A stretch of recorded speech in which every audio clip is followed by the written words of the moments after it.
참 좋으신 성령 하나님, 오늘 수요예배에 나온 모든 성도들에게 성령의 감동하심으로 하나님의 깊은 말씀의 계시를 깨닫고 우리의 삶에 큰 변화와 자유와 치유와 회복이 일어나게 하옵소서. 예수님 이름으로 기도합니다. 아멘. 할렐루야. 오늘은 로마서 24강 내 죄를 보는 자의 축복이라는 제목으로 오늘 말씀을 전하겠습니다. 오늘은 19절에서 20절까지 봅니다. 우리가 알거니와 무릇 율법이 말하는 바는 율법 아래 있는 자들에게 말하는 것이니 이는 모든 입을 막고 온 세상으로 하나님의 심판 아래 있게 하려 함이라. 그러므로 율법의 행위로 그의 앞에 어렵다 하심을 얻을 육체가 없나니 율법으로는 죄를 깨달음이니라. 19절, 20절 전체 핵심을 요약하면 율법은 죄를 깨달음이라. 율법이 온 목적이 우리의 죄를 죄로 깨닫게 하려니라. 그렇게 해서 19절에 보면 이는 모든 입을 막고, 이 입이란 건 뭐냐면 변명하는 입. 내가 왜 죄인이야? 나는 죄인이 아니야 라고 말하는 사람을 입을 막고 그 입을 막아라. 그래서 변명의 여지가 없도록 해서 하나님의 심판 아래 있게 하라며. 결국 모든 사람이 죄인인 것을 깨닫게 해서 이 죄는 심판 아래 있는데, 계속 얘기를 하죠. 창조, 범죄, 심판. 심판들이. 그래서 요즘 이런 설교를 별로 안 하죠. 목사님 위로하는 설교만 자꾸 해야지 무슨 교회에서 자꾸 심판하는 설교를 합니까? 그러면 하나님의 정말로 중요한 걸 다 거부하는 거예요. 그 율법을 온 목적은 뭐라고요? 우리로 하여금 하나님의 심판 아래 있게 하려 합니다. 우리가 심판 아래 있다는 걸 깨닫게 하려 합니다. 범죄하면 심판받고 그 심판은 이 땅에서의 삶의 심판인 것입니다. 여러분, 먼지가 작게 쌓여도 처음에는 모르지 오랜 세월 지나면 먼지가 두텁게 쌓입니다. 매일매일 죄를 가볍게 여기고 죄를 지으면 그 하나님의 심판이 먼지가 앉을 때는 표시가 안 나는 것 같죠. 근데 1년 집안을 빼놓으면 침대 밑에 청소를 잘 안 하니까 나중에 침대 밑에 거기에 먼지가 쌓였는데 우와 정말 대단하더라고요. 하나님의 심판이 우리가 죄를 별 대수롭지 않게, 그런데 그게 1년 가고 10년 가고 20년 가면 그 죄를 받아들인 가정과 그 죄를 받아들인 삶이 다 무너져 있습니다. 그래서 이렇게 얘기하는 거는 목사님 그렇게 사랑이 없었어요. 사랑이 없는 게 아니고 그 심판이 우리의 현실 가운데 있다는 거예요. 하나님 떠나서 마약하고 술하고 방탕하게 살고, 최근에 제가 만난 분들 보니까 그러니까 막 몸과 가정이 다 망가져 있어요. 가보니까 막 정말 사람 사는 게 아니다. 이거는 사람 사는 게 아니다. 사람 사는 게 아니다. 하루아침에 그렇게 된 게 아니에요. 일평생을 하나님을 멀리하고, 그러니까 죄를 죄인 줄 모르고 마약을 죄인 줄 모르고 마약에 중독되어 있고 매일 음란물을 스마트폰에 가득 채워서 그렇게 막 누르다가 아무데나 눌러가지고 그냥 막 올려버리고, 그러니까 삶이 다 무너져 있어요. 여러분, 하나님의 심판은 죽은 이후에 지옥으로 보내는 심판만 심판이 아니고 현재 이 땅에서도 하나님의 심판이 계속 진행되는 줄 믿으시길 바랍니다. 그래서 이 죄를, 하나님의 율법의 목적은 뭐냐면 죄를 깨닫게 하려 함이더라. 그러니까 이 죄를 깨닫는 것이 왜 그렇게 중요하기 때문에 하나님은 집요하게 집요하게 율법을 주셔서 죄를 깨닫게 하려는 어떤 좋은 축복이 있기 때문에, 그 이유가 무엇인가? 죄를 깨달으면 우리에게 어떤 유익이 있기 때문에, 어떤 축복이 있기 때문에. 하나님은 사랑의 하나님이잖아요. 사랑의 하나님이신데, 그래서 삶이 무너진 정도를 보면요, 하나님 떠난 지 30년은 됐겠구나. 삶이 무너진 걸 보면 평생 하나님을 떠나 살았구나. 삶이 잘 보존된 걸 보면, 오, 저분이 일찍부터 하나님을 믿었네? 그게 다 표시가 나는 거예요. 아, 진짜. 나는 오늘 여러분들이 이게 눈에 보이게 되기를 축원합니다. 예, 그래서 도대체 죄를 깨닫는 것이 어떤 축복이 있기 때문에 하나님께서 율법을 준 목적이 우리의 죄를 깨닫게 하려면, 오늘 20절에 그렇게 말하잖아요. 예. 율법을 준 목적이 우리의 죄를 깨닫게 하는 것인데, 죄를 깨닫는 것이 어떤 유익이 있기 때문에, 왜 그토록 우리가 우리 속에 죄를 알아보기를 원하고 죄를 깨닫기를 원하느냐? 첫째, 죄를 깨달아야 비로소 변화가 일어납니다. 남의 죄가 아니고 내 죄를 깨달아야, 여러분, 제일 큰 재앙과 저주가 뭐냐면 사람이 안 변하는 겁니다. 안 변하. 이기적이고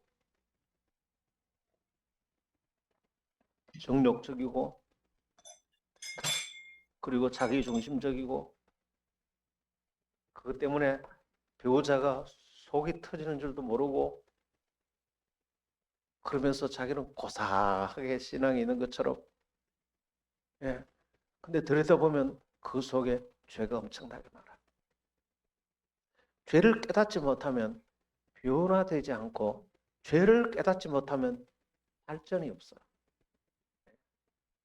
그래서 변호사 생활 오래 한 변호사가 충격적으로 깨달은 게, 변호사는 일평생 죄 문제를 다루잖아. 죄.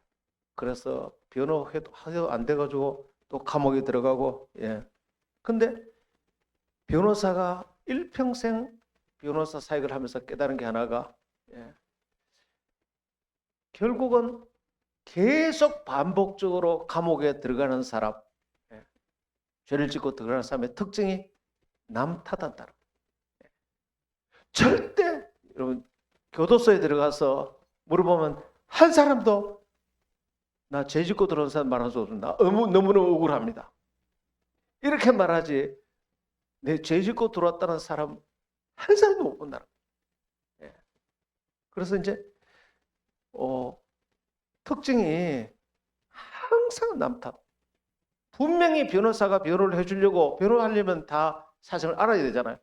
그런데 절대로 내 죄는 감추고 상대방 죄만 목숨을 걸고, 나는 내 죄는 덩어리 뒤로 감춰버리고 상대방의 죄는 내 앞에, 책상 앞에 내어놓고 현미경과 돋보기를 가지고 와서 죄를 다 찾아냈어. 그런데 다음에 또 재범한다는 거예요. 왜냐하면 회개가 없다. 회개가 없다는 것은 제일 큰 저주예요. 예수님이 오셔서 제일 먼저 하신 말씀이 회개하라, 천국이 가까웠다. 그건 우리를 위해서 하는 거예요. 회개하라, 세례요한다. 그래서 그 죄가 계속 반복되고 변화되지 않고, 변화되지 않기 때문에 어떻게 발전이 없다는 것입니다. 성장이 없고 성숙이 없고, 그러니까 성공할 수가 없어요. 예. 하나님이 예비하신 축복을 받을 수가 없어요. 항상 인격과 성품과 신앙이 남 탓하고 성품이 안 바뀌는 것입니다. 안 바뀌는 것입니다. 그래서 변호사가 그러더라고. 자기 죄를 보는 사람은 대화하고 나면 헤어질 때 기분이 좋대. 그런데 남 탓을 늘 하는 사람은 대화하고 나면은 뭔가 찝찝하대. 그 변호사가 그러더라고. 왜 찝찝한지 그러니까 그 사람하고 만나면 얼굴은 막 웃고 그러는데 헤어질 때는 보면 그 사람이 자기를 이용하려고 하는 마음을 갖고 있다는 걸 발견하는 거예요. 그게 결국은 알게 돼요. 그래서 참 헤어질 때는 기분이 나쁘다는 거예요. 사랑하는 성도 여러분, 어제보다는 오늘이 더 낫고 오늘보다는 내일이 더 낫고 지금 세대보다는 우리 자식 세대가 더 낫고 그러려면 내 삶에 변화가 일어나게 되기를 축원합니다. 옛날보다는 지금이 더 변화되고 내 죄를 보고 더 성숙하게 되고 그리고 변화된 것의 핵심은 이타적이 되는 것입니다. 이기적이지 않고. 여러분 내 죄를 보는 것이 내 죄를 봐야 비로소 상처가 분노가 치유됩니다. 여러분 우리가 얼마나 사랑이 없다는 것을 깨달으려면 에로스라는 것을 좀 생각을 해봐야 돼요. 여러분 천사 총각이 서로 만나서 정말로 서로 열정적으로 서로 사랑하잖아요. 엄마한테 나 저 사람하고 결혼 안 시켜주면 나 자살할 거야. 엄마한테 그렇게 막 달려들고 그래서 그 남자하고 결혼한다고요. 남자도 나 저 여자하고 결혼 안 하면은 아버지 말리면은 아버지 이게 아버지 인생이에요? 내 인생이지. 그렇게 하면서 결혼한다고요. 그런데 전문가들은 그걸 psychological egoism이라고 해요. 심리적 이기주의다. 그 에로스는 진짜 사랑이 아니에요. 그 심리학자들이 이제 그 윤리학 가운데 나오는 중요한 하나의 그 파트인데 그렇게 만나는 사랑은 사랑이 아니고 남자가 그 여자를 볼 때 너무나 아름답고 섹시하고 매력적이고 그 남자가 육적으로 좋아할 만한 요소를 다 갖고 있는 거예요. 만약 그 여자가 뚱뚱하고 못났고 걸음걸이도 이상하고 그러면 절대 그 남자가 여자를 사랑하지 않는다는. 근데 남자도 그것을 사랑이라고 여기고 여자도 그것을 사랑이라고 여긴다는. 그 사랑이 아니고 그 남자 자기의 육적인 욕심을 채울 수 있는 요소를 여자가 가지고 있기 때문에 그 요소를 사랑한다는. 그러니까 알고 보면 그 사랑이 아니라는 거예요. 할렐루야. 깨닫게 되기를 축원합니다. 절대 사랑이 아니에요. 그 다음에 여성은 왜 이 남자하고 그렇게 결혼하려고 그러냐? 남성적으로 그 매력이 있다. 남성적으로 매력. 그리고 사회적인 지위도 있고 공부도 좀 잘하는 것 같고 돈도 좀 잘 벌 것 같고 내가 앞으로 이 남자에게 기대면 이 남자가 나를 든든하게 이렇게 보호해 줄 것 같고 그러니까 여성으로서 필요한 그 요소를 그 남자가 갖고 있기 때문에 죽어도 이 남자와 결혼하겠다는 거예요. 근데 만약 그 요소를 이 남자가 안 갖고 있다. 못생겼고 남성적인 매력도 없고 장래 보니까 별로 희망도 없는 것 같고 그러면 그 남자를 사랑하겠습니까? 아니요. 내 필요한 것을 이 남자가 가지고 있으니까 그것을 사랑하는 거예요. 그 사람 자체를 사랑하는 거 아니에요. 그것을 심리적인 이기주의다. 이기주의다. 근데 왜 속느냐? 자기 필요한 걸 상대방이 갖고 있으니까 그걸 사랑하고 그것 때문에 자기를 또 어떻게 사랑하니까 저 사람이 나를 사랑하는 것으로 착각하고 나도 저 사람이 나를 이렇게 사랑하니까 나도 더 사랑한다. 그렇게 해서 서로 상호작용을 통해서 아주 열정적으로 불같이 사랑을 하는데 결혼해서 몇 년 지나서 자기가 원하는 대로 여성이 자기에게 친절하게 아내가 안 해주면 속았다. 그래서 술집 가서 다른 여성을 찾아가고, 여성도 남자가 자기가 원하는 대로 그 요소를 보고 결혼했는데 그게 사라지기 시작합니다. 그러면 싫다는 거예요. 또 죽으라고 싸웁니다. 사랑이 있다가 떠난 게 아니고 원래 사랑이 없었습니다. 이 말을 깨닫게 되기를 축원합니다. 원래 사랑이 없었어요. 원래 사랑이 아니에요. 다시 말해 우리 속에 어쩌면 죽을 때 한 번도 사랑해 보지 못하고 주님 앞에 설 수도 있어요. 단 한 번도. 우리가 만나는 모든 사람이 좋아지고 내 필요가 있으니까 그 사람의 호감을 느끼고, 오늘 제가 여기에 에그리나 교회에 이제 정신적으로 고통을 받는 분들을 돕는 목사님 교회를 제가 이렇게 원래 잘하는 분이니까 오늘 이렇게 갔습니다. 가면서 나를 돌아봤습니다. 너 왜 거기 가지? 네 필요를 위해서 그 목사님 찾아가는 거야? 스스로 물은 거예요. 내 속에 그런 생각이 있더라고.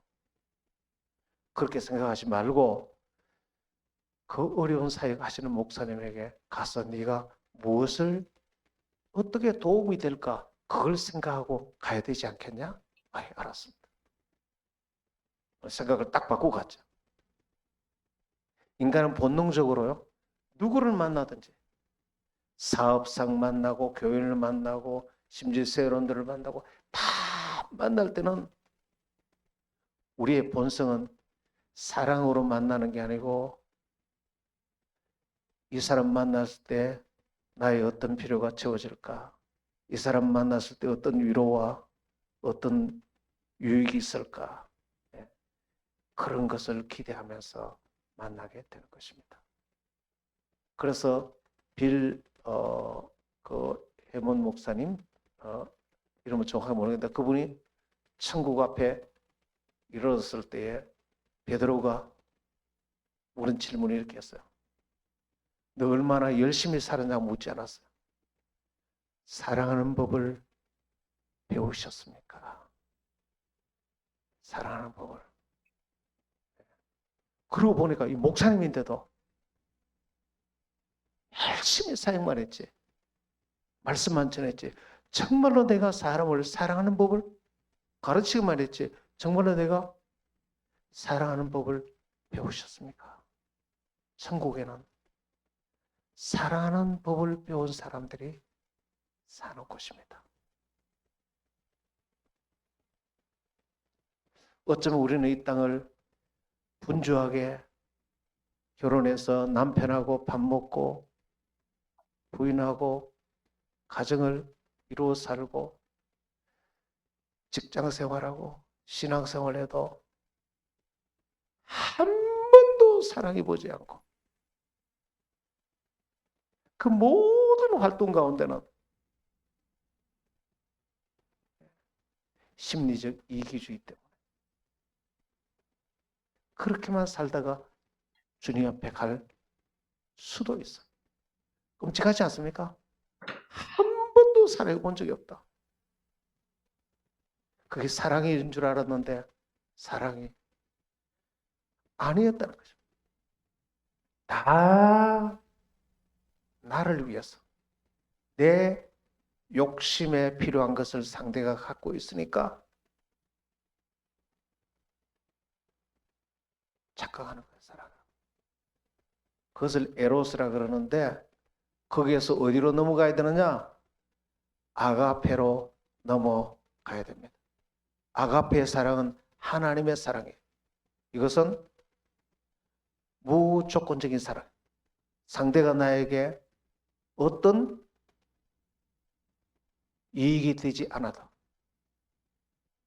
어떤 이익이 되지 않아도 하나님이 우리를 위해서 정말 죄인이고 죄인 중에 죄인 우리를 위하여 아무런 조건 없이 우리를 사랑하시는, 십자가에 죽기까지 사랑하시는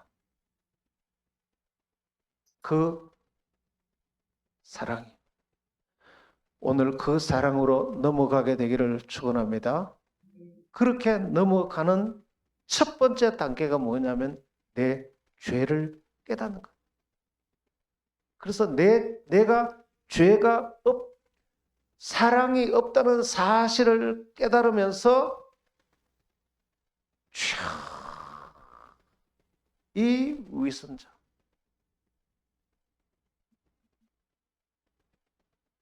정말로 사랑이 없나? 이 죄를 주님 회개합니다. 회개합니다. 그렇게 내 속에 정말로 죄가 사랑이 없다는 사실을 알게 되면 정말로 어떻게 해요? 겸손해집니다. 그러면 치유가 일어납니다. 내가 뭘 잘못했어? 나는 다 내가 결혼해서 내가 아내 당신한테 내가 잘못한 게 뭐가 있어? 내 죄를 모르면 상처가 엄청나게 잘한 게 하나도 없는데 나는 당신한테 잘해줬다 이렇게 생각하니까 자기 부인한테 상처가 분노가 자기 부인을 막 요즘 그 데이트 살인이라는 게 많잖아요. 한 번도 사랑해보지도 못한 남자가 여자 헤어진다 그러고 칼로 그냥 죽이고.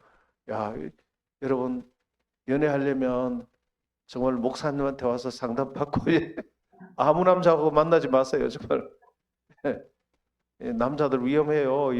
여자들보다 남자들이 아무래도 더 위험하죠. 그래서 우리 교회에서 이 설교 듣는 남자들은 괜찮습니다. 정말 무서워요. 내 죄를 모르면 항상 분노하는, 상처가 끊임없습니다. 왜냐면 나는 괜찮다. 나는 네보다 낫다. 나는 그 자기 의의가 그렇게 무섭습니다. 자기 의의가. 그래서 간음하다가 잡힌 여인에게 제일 먼저 돌을 든 사람이 누굽니까? 바리새. 자기 죄를 보지 못하는 사람은 누구에게도 희망이 되지 않습니다. 그때 예수님도 죽이려고 그랬어요. 죄라는 죄는 다 갖고 있는 바리새인이 죄 있는 줄 모르죠. 그때 예수님께서 죄 없는 자가 먼저 돌로 치라 땅바닥에 글을 썼어요. 어떤 분은 그걸 십계명을 썼다는 분도 있고 무슨 글을 쓴지는 몰라요. 그러나 어떤 분은 십계명을 썼다는 분도 있어요. 쭉 쓰니까 정말로 그게 안 걸리는 게 없었어요. 또 어떤 분은요 구체적으로 그 사람 이름들을 써서 죄명을 기록했다는 분도 있어요. 김 대제사장, 너는 한 달 전에 어느 단란주점에 저녁에 모르게 갔어. 숨었어. 아무도 모르지만 나는 알아. 너 제사장 옷 벗고 양복 갈아입고 어느 댄스홀에 가서 다 알아 내가. 앞에 쓴 사람부터 늙은이들부터 도망갔다. 나이가 많으니까 죄가 더 많겠죠. 얼른, 왜냐면 자기 이름 쓰고 하는 옆에 다른 사람 볼까 싶었어. 얼른 도망. 그러면 나를 살려고 도망가. 그렇게 눈에 불을 켜고 죽이려고 하던 사람이 자기 죄를 깨달으니까 변화가 일어나기 시작했어. 할렐루야. 내 죄를 못 깨달으면 전부 분노야. 그래서 자기 죄를 못 깨닫는 사람만큼 위선적일 수가 없어요. 정말 덜쳐보면 사랑이 없어요. 우리는 사랑이 없어요.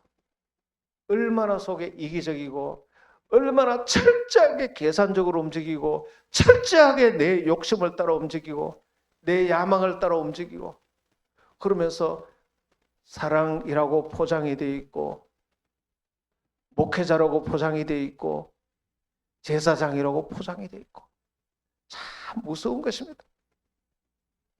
무서운 것입니다. 그러니까 이 땅에서도 변화가 일어나고 그런 제사장이 자기 집에 가서 부부 관계나 좋겠습니까? 그런 집에 가면 자기 부인에게 또 늘 정죄하지 않겠습니까? 자기 자식을 정죄하고 결국 그런 상태로 마지막 천국도 못 가겠죠. 그래도 우리 교회는 진짜 내가 변화되려면 5단계 회개야. 정말로 중요합니다. 5단계 회개 첫 번째가 뭡니까? 내 죄를 깨닫는 거예요. 내 죄를. 두 번째는 죄를 깨달았으면 그 죄에서 근본적인 돌이킴이 있는 거예요. 세 번째, 그럴 때 예수님께서 용서해 주시고 그 용서를 감사하는 것입니다.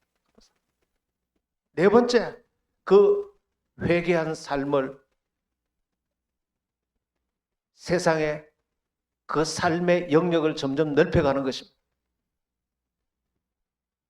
나부터 회개하는 삶을 살고 회개하고 섬기는 삶을 그 다음에 자기 배우자에게, 자녀에게, 직장과 교회에 점점점 넓혀가는 것입니다. 그리고 마지막 다섯 번째는 뭡니까? 회개의 보상을 받는 것입니다. 이렇게 살면 반드시 에덴에서 잃어버렸던 모든 축복을 다 되돌려줍니다. 할렐루야. 에덴에서 그 행복했던 모든 건강과 물질의 축복과 부부간의 형통과 모든 걸 다 주는 것입니다. 오늘 5단계 회개가 여러분 가운데 항상 있게 되기를 축원합니다. 무슨 문제든지 5단계 회개만 적용하면 지금 내게 여러분에게 어떤 문제가 있든지 이것만 적용하면 해결 안 되는 게 없어요. 이것만 적용하면 해결 안 되는 게 없어요. 다 해결돼요. 다 해결돼요. 우물가 사마리아 여인이 예수님을 만나서 제일 먼저 회개가 일어났죠. 내 모든 사정을 아는 분을 내가 만났도다. 당신은 메시아가 아닙니까? 네가 말하는 그가 나다. 와, 이 남자가 5에 있지만은 지금 있는 남자도 이 남자가 아니다. 주님이 죄를 다 아니까 회개가 일어났어요. 자기 죄를 깨닫고 돌이켰어요. 그리고 주님께서 그 여인을 용서하셨어요. 그러자 그 여인이 삶의 변화가 있습니다. 온 동네에 가서 그 사랑의 실천을 자기부터 해서 온 동네 사람들에게 확장되었습니다. 가서 다 복음을 전했더니 그분들이 다 구원받고 에덴의 축복이 그 여인에게 그 동네에 다 쏟아졌습니다. 할렐루야. 여러분, 야곱의 12아들 가운데 유다라고 있습니다. 그 유다가 자기 아들이 죽은 이후에 첫째 아들이 죽으면 이스라엘의 그 당시 법은 이 후손을 잇는 게 너무나 중요하기 때문에 둘째 아들을 첫째 며느리에게 다시 제호를 시킵니다. 그 집에 씨를 버시게 했어요. 그런데 둘째 아들을 줬는데 또 둘째 아들 죽어버렸어요. 셋째 아들을 줘야 되는데 또 죽을까 싶어서 아들을 안 준 거예요. 그리고 며느리를 친정 가서 있으라고 했어요. 이 며느리 다말은 정말 신앙이 좋았어요. 하나님의 이 집안에 대를 이어줘야 된다는. 그래서 있는데 자기 시아버지가 양을 끌고 자기 있는 동네로 왔다는 소식을 듣고 얼른 몸을 파는 기생의 옷을 변장해서 이렇게 길가에 앉아 있으니까 유다가 지나가다가 거기 몸을 파는 여자가 있으니까 그 여인에게 들어갔어요. 그리고 그 여인이 말하기를 오늘 몸값으로 당신의 도장과 갖고 있는 지팡이를 달라. 그래야 나중에 돈을 가져오면 이걸 돌려주겠다. 그리고 그 여인이 가지고 이제 유다가 나중에 자기 종을 시켜서 양 한 마리를 갖다 주고 도장하고 지팡이를 찾아오고 여인이 없었어요. 이 동네에는 몸을 파는 여자가 없습니다.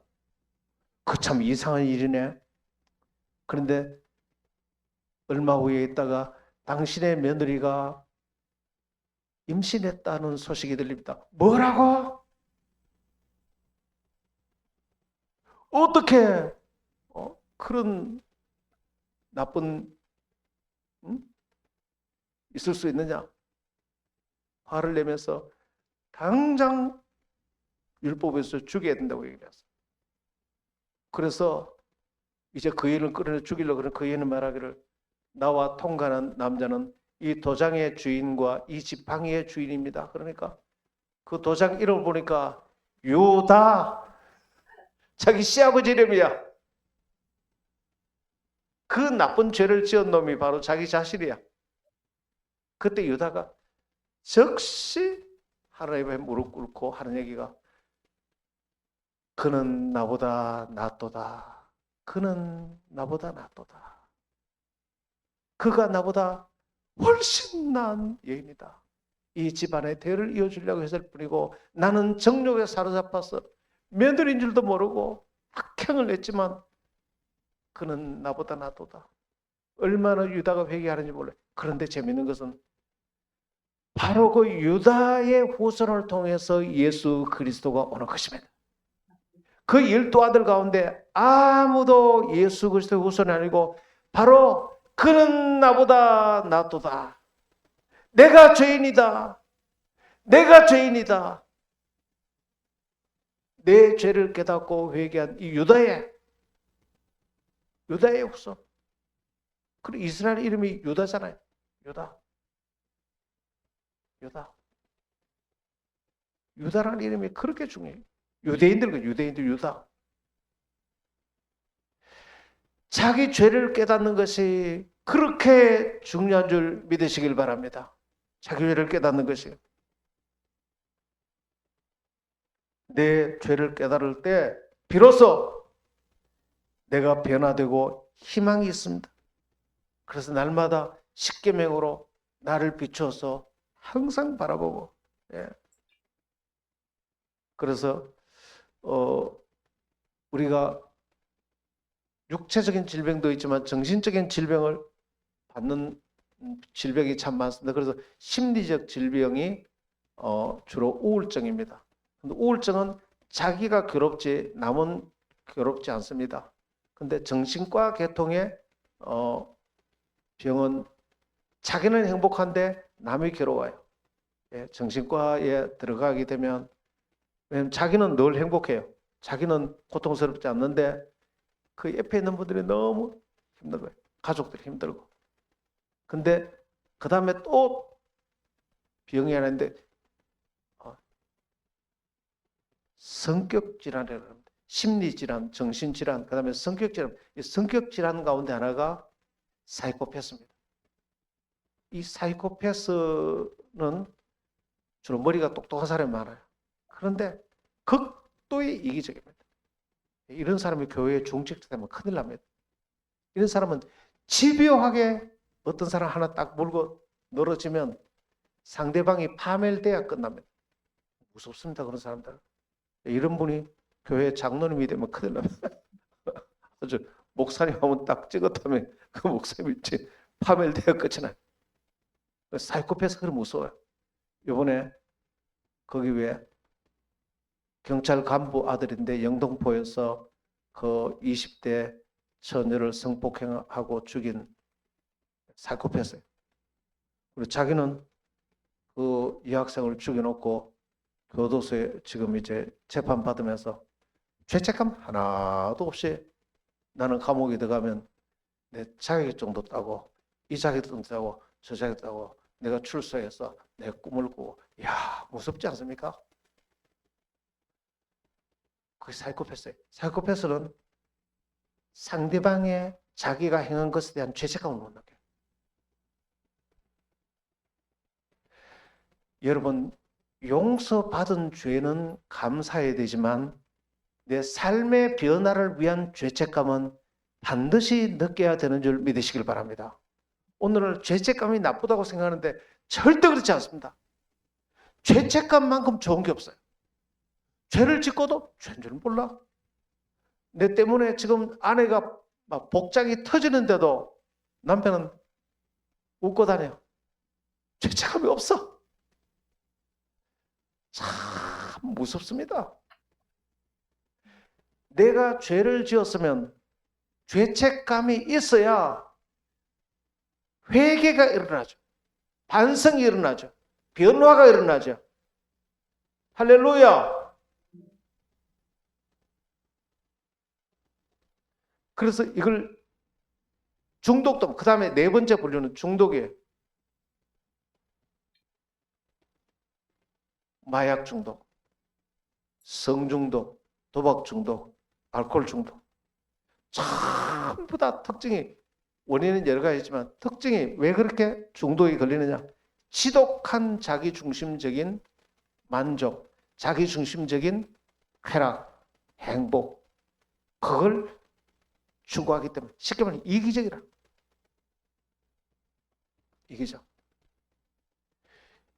어쨌든 연약해서 그러하던, 죄성 때문에 그러하던, 결론은 이 모든 것이 미성숙 때문에 그러하던 결론적인 것은 뭐죠? 다 자기중심적이고 이기적이에요. 성장한 것은 통틀어서 다 이타적이에요. 에고이즘의 반대가 엘투리즘, 이타적. 이타적. 사랑이 있다는 것은 이타적으로 바뀐다는 것입니다. 이타적으로. 오늘 이곳에 계신 저와 여러분 모두를 통틀어서 사랑의 사람이 되기를 축원합니다.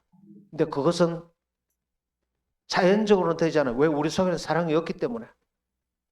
근데 사랑인 줄 아는데 사랑이 아닌 것이 99.99999%. 나는 사랑을 많이 행한다고 하지만 사실은 그 속에 내 필요가 다 채워지니까 그렇게 다 움직이고 있을 뿐이지, 조금만 필요가 안 채워지면 탁 그냥 상처받았다 그러고 탁. 그럼 그 전까지는 한 행동이 뭐죠? 다 내 필요가 채워졌기 때문에. 알고 보면 사랑이 하나도 없을 수 있어요. 오늘 저와 여러분이 내가 이렇게 살아가다가 내 불편한 것이 생겼을지라도 이전까지는 탁 이렇게 했지만 나를 돌아보고 주여 내가 사랑이 하나도 없네요. 사랑이, 그걸 깨닫게 되기를 축원합니다. 깨달으면 상처가 없어. 그러니까 내 죄를 깨닫는 게 최고예요. 못 깨달으면 나는 사랑이 있다고 생각하는데 왜 너는 그렇게 했느냐 하고 막 엄청 화를 내고 분노하고 하는데, 내가 사랑이 없다는 사실을, 정말로 죄인이라는 사실을 깨달으면 분노가 일어나요. 치유가 일어나요. 겸손해지고 겸손해지고 주여 주여 주여. 그래서 완전한 치유와 변화는 내 죄를 깨닫고 회개부터 시작되는 줄 믿으시길 바랍니다. 이거 없이 그 위에 덧칠해서 많은 활동을 해도 그냥 빛 좋은 개살구예요. 주님 보시기에는 좋은 신앙이 아니에요. 주님 보시기에는. 로마서가 그렇게 중요해요. 지금 계속 죄를 다루잖아요. 막 계속. 이제 다음 주에는 이제 드디어 여러분들이 그렇게 고대는 은혜가 나옵니다. 은혜를 가르치기 전에 이 죄를 알지 못하고 은혜를 얘기를 하면 변화가 안 일어나요. 오늘 이 메시지로 저와 여러분이 근본적인 변화가 일어나게 되기를 축원합니다. 한번 기도할까요? 한번 기도합시다. 하나님, 내 속에 사랑이 없다는 것을 깨닫게 하시고, 어쩌면 태어나서 한 번도 사랑해 보지 못한, 아니 나 이렇게 해서 사랑해도 저렇게 사랑했는데요, 다 너의 피로가 채워졌기 때문에 한 번도 사랑하지 않은, 한 번도 사랑하지 않은 상태에서 그렇게 살다가 천국 가지 않게 해 주시옵소서. 그렇게 살다가 주님 만나지 않게 해주시고, 주님, 내 속에 사랑이 하나도 없는, 내가 진짜 죄인이란 것을 깨닫게 하시고, 날마다 5단계 회개가 있게 하시고, 그럴 때 참된 치유와 자유와 상처가 치유되고, 분노가 치유되고, 미움이 치유되고, 참으로 내가 변화되는 줄, 자유케 되는 줄 믿습니다. 주여 한번 외쳐 기도합니다. 주여.